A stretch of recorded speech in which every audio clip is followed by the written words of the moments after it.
안녕하세요. 기자왕 김기자 채널 김태현입니다. 여러분, 전세 계약할 때 항상 좀 겁나지 않으세요? 저는 좀 겁나는 경우가 많은데 보증금 날라가면 어떡하지? 이런, 저는 사실 아주 큰 보증금은 아니지만 그래도 제가 거의 평생 모은 돈이 거기 들어가는 거니까 사실 굉장히 약간 떨리는 부분도 있어요. 반전세 주제에 네가 뭐 그렇게 떨려라고 하시면 할 말은 없겠지만 어쨌건 전세금이란 게 특히 사회 초년생들에게는 전재산 그 이상이죠. 왜냐면 전세자금 대출까지 받아서 넣기 때문에. 근데 그런 돈만 노려서 사기를 치는 나쁜 인간들이 있다고 해서 오늘은 그 얘기를 한번 다뤄보도록 하겠습니다. 부동산 신혼 이 보금자리를 노린 이 사기꾼들 이야기입니다.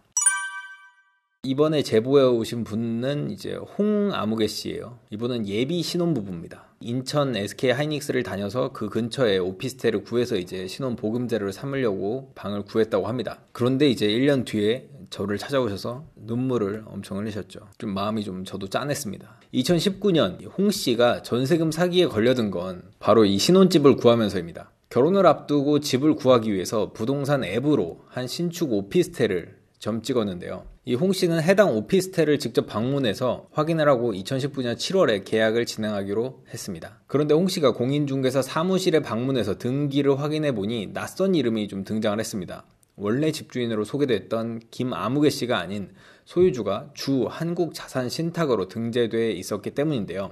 이때 공인중개사는 소유주가 신탁회사로 등재된 건 이상한 게 아니다. 전세계약을 하면서 집주인에게 계약금을 주면 집주인은 이 돈을 신탁회사에 건네준다. 내가 집주인에게 돈을 주면 집주인은 이 신탁회사에 건네주고 이때 등기에서 신탁회사 이름을 말소를 시킨다는 거죠. 그리고 이제 집주인 명의로 등기를 하는 방식이라고 하는데 이게 갭투자 방식 중에 하나인데 집주인이 이 오피스텔을 예를 들면 10채를 계약을 해놔요. 그러면은 이 10채 중에 첫 번째 아주 소정의 계약금만 놓고 있는 거죠. 그 다음에 전세금을 받으면 그 전세금을 넣어서 등기를 치고 내 명의로 바꾸고 다음 거 전세금 들어오면은 또 내 명의로 바꾸고 이런 식으로 이제 진행을 하는 건데요. 그러니까 전세금을 기반으로 주택을 매매하는, 그래서 여러 채를 한꺼번에 살 수 있는, 내 현재 돈은 30%인데 그 전세금이 70%가 들어오니까 그걸로 집 3채를 사는 이런 방식인 거죠. 이런 방식이 실제로 있긴 하다고 합니다. 공인중개사의 말을 듣고 안심한 홍 씨는 해당 오피스텔 1층 입주지원센터에서 계약을 진행하고 전세금의 10%인 1,300만 원을 계약금으로 입금을 합니다. 입주지원센터는 오피스텔을 판매하고 계약을 진행하는 곳인데요. 2019년 8월에 홍 씨가 요청한 전세자금 대출의 승인이 떨어져서 그 돈을 이제 김 씨, 집주인이라고 하는 김 씨에게 돈을 보냈죠. 이 홍 씨는 나머지 잔금까지 보내면서 계약이 완료가 됐습니다. 홍 씨는 공인중개사에게 전세금을 보냈으니 등기가 말소된 것을 확인해달라고 전달을 했습니다. 내가 전세금 다 보냈으니까 실제로 네가 말한 것처럼 등기가 말소가 됐는지 이름이 바뀌었는지 확인해줘 라고 말을 한 거죠. 그런데 이제 공인중개사가 별다른 말이 없었습니다. 잘 됐겠지, 별다른 말이 없으니까 라는 마음으로 이사를 진행을 했습니다.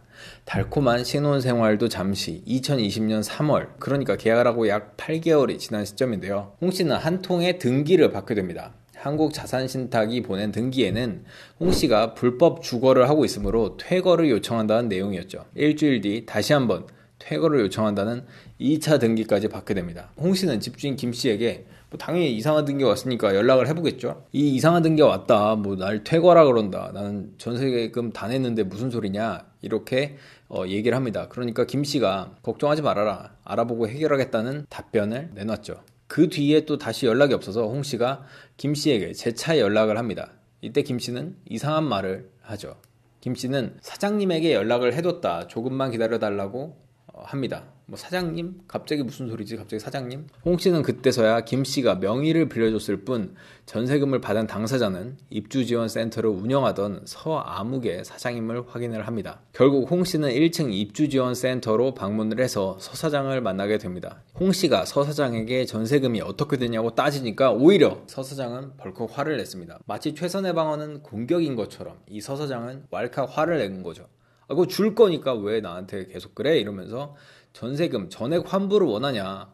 전세금 전액 다 돌려줘? 원하면 돌려줄게. 그리고 빨리 이사 나가. 그러면 전세금 받고 나가. 아니면 전세계약 유지를 원하면 며칠 조용히 있어. 이렇게 말을 하는 거죠. 그러니까 이게 곧바로 사람이 이사 나가기는 어렵잖아요, 사실은. 이제 다 계약까지 다 해놨는데. 그러니까 이 홍 씨도 큰 문제가 아니라면 전세계약 유지를 원한다, 이렇게 답을 했죠. 그러니까 서 사장은 이틀 안에 해결을 하겠다. 그 완료 서류를 보내주겠다, 이틀 안에. 그러니까 걱정하지 말라고 답을 합니다. 2020년 3월 26일 퇴근하고 집으로 향하던 홍 씨는 그때 1층 입주지원센터가 사라진 것을 보게 됩니다. 텅 빈 게 된 거죠. 그 앞에서 여러 사람이 잔뜩 화가 나서 막 통화를 하는 모습, 아니 도대체 어떻게 된 겁니까? 뭐 이런 화가 나서 통화를 하는 모습을 볼 수 있었죠. 안 좋은 예감이 들었던 홍 씨는 서 사장에게 전화를 해서 입주지원센터가 사라졌다, 어떻게 된 거냐 라고 묻자 서 사장은 이사한 것 뿐이다 라고 답을 했습니다. 그렇지만 이제 이상한 예감이 든 홍 씨는 계약 유지 이제 원하지 않는다, 전세금 전액 빨리 환불해 줘 라고 요구를 했죠. 이 서 사장도 그렇게 할게, 내가 뭐 줄 거 있어? 뭐 이렇게 오히려 이렇게 말을 하는 거죠. 그리고 홍 씨는 곧 자신뿐 아니라 여러 사람들이 그 퇴거 명령을 받았다는 것을 알게 됐죠. 이에 홍 씨는 지역에 있는 변호사 사무실에 가서 상담을 하게 됩니다. 그때 충격적인 이야기를 듣게 됩니다. 변호사는 서 사장이 사기와 공문서 위조로 감옥을 다녀온 전과자다라면서 홍 씨 이외에도 똑같이 사기를 당했다면서 고소를 넣은 사람이 수십 명에 달한다고 설명을 했습니다. 서 사장에게 당한 피해자들의 피해액이 100억 원 이상이다, 최소 100억 원으로 추정된다, 이런 말도 덧붙였죠.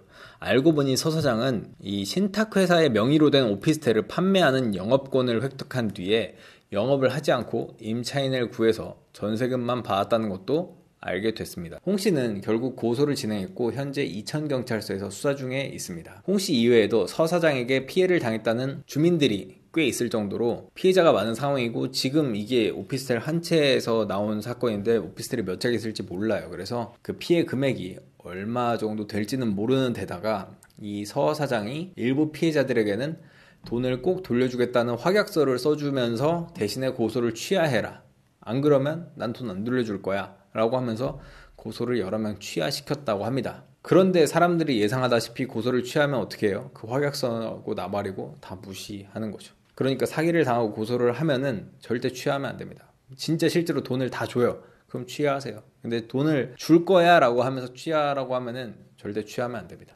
피해자들 대부분이 사회초년생인 신혼부부가 많아서 경제적 타격이 더욱 심각한 상황인데요. 이 신혼부부들이 이제 시작을 했는데 빚 1억 있고 퇴거 명령을 받았으니까 이사를 해야 되잖아요. 어쨌든 자기 집도 이제 아니게 됐으니까, 전세 계약이 사실은 거짓이었으니까. 근데 그 옮겨갈 전세집에 전세 보증금도 구하기 어려운 상황인 거죠. 그렇다면 문제는 어디서부터 발생했을까요? 전문가들은 신탁회사 이름으로 등기가 돼 있는 경우에는 계약을 할 때 그 개인한테 주는 게 아니라 신탁회사로 입금이 되도록 해야 된다고 합니다.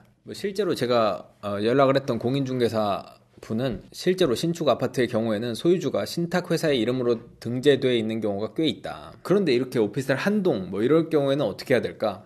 일단은 신탁회사 이름으로 된 경우에는 신탁회사 이름으로 돈이 들어가도록 해야 된다. 근데 그게 안 된다 그러면은 신탁회사에 전화를 해서 직원하고 통화를 한 다음에 정당한 대리권인지 먼저 확인을 하라고 합니다. 근데 뭐 요즘은 진짜 황당하게 전화를 했는데 다른 데로 전화를 가게 하는 또 보이스피싱도 있죠. 그러니까 뭐 그것도 좀 주의를 해야 되고요. 진짜 개인으로는 입금을 안 하시는 게 훨씬 좋고, 그 다음에는 신탁회사의 등기를 먼저 말소시켜 달라고 집주인한테 요구를 하는 게 가장 좋다고 합니다. 내가 내일 1억 5천 줄 테니까 오늘 먼저 말소시켜놔, 그럼 내가 계약을 할게, 이렇게 말을 하는 게 역시 깔끔하다고 하고, 만약에 그게 안 될 경우에는 그냥 계약을 하지 않는 게 역시 리스크를 지는 것보다는 훨씬 낫지 않을까요? 잘못됐을 때는 정말 1억 이상의 빚을 한 번에 어깨에 짊어지게 되는데 그거보다는 다른 집으로 가는 게 낫지 않을까 싶습니다. 이 집만 집이 아니잖아요. 현재 홍 씨는 그래서 집을 구할 보증금이 없어서 퇴거를 조금만 기다려달라고 신탁회사에 요청을 한 상태라고 합니다. 이 신탁회사 측도 사정이 딱하니까 한 달 정도는 더 기다려주겠다. 하지만 홍 씨 등에게 이미 퇴거 소송을 진행한 만큼 그 퇴거 소송의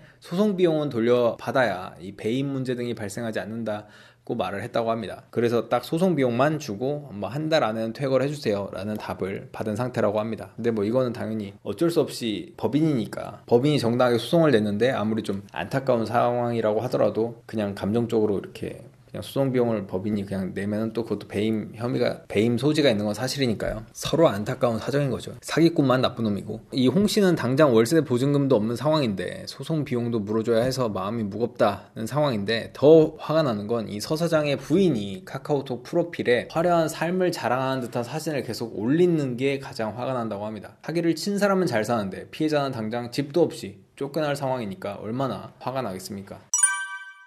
그리고 특히 서 사장은 과거에 아침 프로그램, 아침 교양 프로그램 이런 데에 다둥이 아빠, 자식이 많아서 이렇게 화목한 가정 뭐 이런 걸로 방송에도 몇 번 출연을 했다고 해요. 제보자님이 보여주셔서 저도 방송을 보긴 봤는데 사기를 치려면 치고 아니면 그 화목한 가정을 자랑하려면 자랑하지 둘 다 왜 출연을 했는지 참 의문입니다. 그 자식들이 그걸 나중에 알면 얼마나 그게 참 부끄럽겠습니까? 오늘의 교훈은 전세 계약을 할 때 한국자산신탁 명의로 된 건 하지 마라. 이게 여기만 지금 문제가 되는 게 아니라 진짜 전국에 수십 개씩 막 터지고 있거든요. 금액도 엄청 크게. 부동산 중개인이 그냥 말하면 사실 쉽게 믿게 되잖아요. 문제 없어요. 한국자산신탁에 등기 말소 될 거예요. 이렇게 말하면 믿게 되는데 그 말을 믿고 계약을 하면 큰 손실을 본다. 그러니까 참 세상 믿을 사람 없다라는 걸 다시 한번 깨닫게 되는 것 같습니다. 끝. 구독, 좋아요, 알림 설정까지 부탁드립니다. 20만 가자!